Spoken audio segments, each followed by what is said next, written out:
It has been 4 years since you left me. Recently, I've been reliving every memory, trying to create new ones, crying because I can't create new ones. I miss you. It has been 4 years since I smiled the way I used to, standing next to you, playing piano with me, singing soprano. We were this unstoppable duo, but now I only sing with the radio. And people ask why I don't sing for them, but I lost a part of my voice when I lost you, Dad. It went into that machine that turned your thinning body into ash. So that now when I go home, I can visit a block of stone that's supposed to represent all those memories I have. It has been 4 years, but even now talking about you brings me back to hospital beds in the living room and phone calls about the emergency room to you, waiting outside of my school, picking me up and taking me to dance, piano, voice, waiting patiently there with your golf magazine. And somehow, even that passion never came before me. You always had the front row seat to every show, and that was fitting, because it was you that helped me memorize my lines. But Dad, you never got to come to an open mic, and since I never performed a poem for you, I like to pretend you're there when I memorize those too. But this time, it's harder to memorize because I smile, I laugh, and then I cry. 4 years. 4 years. I have been trying to put words on a page to capture those moments, but the missing comes in waves, and there's an anger that seems to always stay. So how do I stop myself from yelling into my computer screen, throwing my notebook across the room, stabbing my pen into my chest for wanting you? How do I open up these wounds? Carefully, he would tell me, and in a new kind of room. Not a hospital or a hospice, but on a stage kind of like this, where I can struggle through waves of missing and yell through storms of anger, but be cradled by the ears of strangers. This is how I want to remember out loud to an entire crowd of appreciative ears who would have loved to meet the man that made me strong enough to stand up here. So I'll tell you about the guy who made up songs for me because I hated broccoli. About the times I made mistakes and he said, just erase all that and choose again. About how I never tipped less than $5 ever, because he taught me the meaning of generosity on every scale. I'll tell you about the guy who made dinner every night, drove carpool for every field trip, and only showed weakness when I was in pain.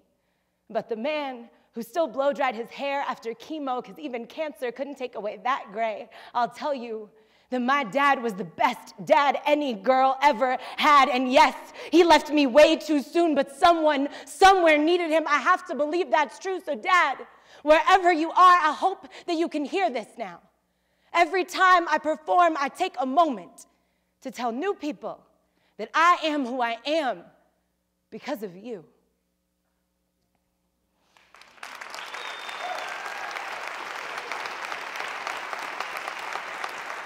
I wrote that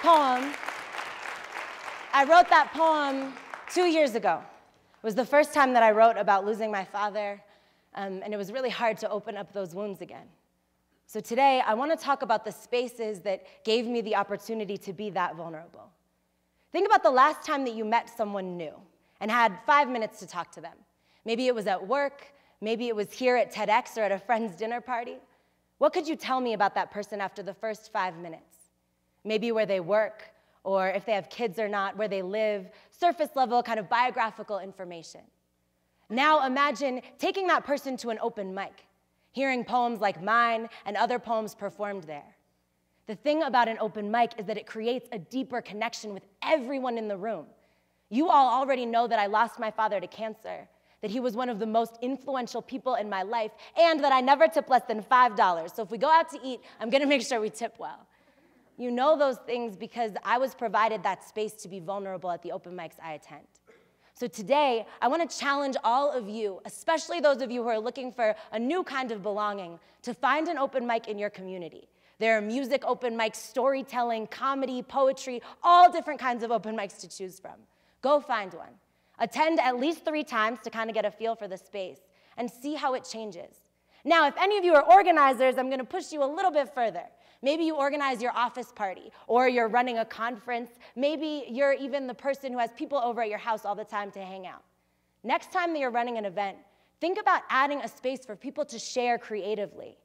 I was at a conference back in March, and the facilitators really believed in the power of having poetry present. So they asked me to write a poem for one of the days of the conference. What ended up happening was that in the evening, we had these impromptu open mics where people were playing music and sharing poems and stories. I left that weekend-long conference with deeper connections than I've ever had. And it was because there was room for us to share on a deeper level.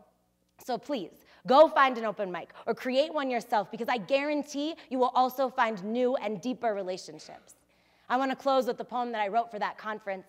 This was written for International Women's Day 2014.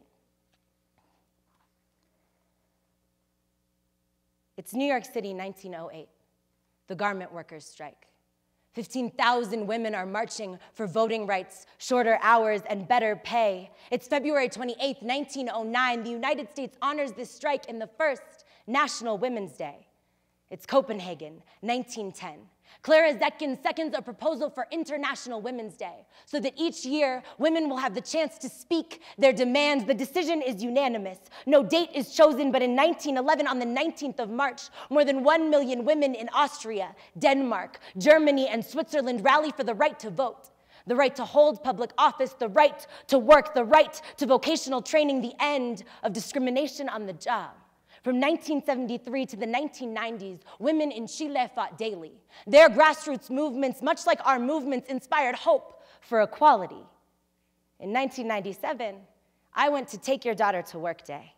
My mother pointed at the pictures on the wall and asked me what I noticed. All men, she prompted, listing off names belonging to broad shoulders and mustaches. I said, no, Mom, look, because there she was. In that row of men wearing stiff suits and stiffer smiles, my mother's smile was broad, her sliver of a figure taking up next to no room in the shot, but she stood there. When I pointed, she smiled down at me and told me she was lucky to be where she was, but it wasn't luck. It was 1920 and the passing of the 19th Amendment. It was 1966 and the formation of the International Organization of Women. It was a 1971 Supreme Court decision. It was history. And then her story, and now my story. It was not luck. It was voices and footsteps and picket signs and hard work. And it was my mother, ever humble in her strength, fighting the system from inside that system. And now it is me. In 1997, I stared up at a picture where my mother saw suits, ties, and broad shoulders. I saw only her familiar smile slicing through all of them.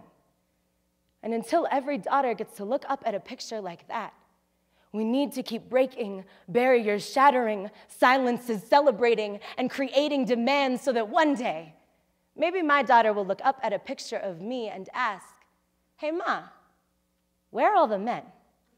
Thank you.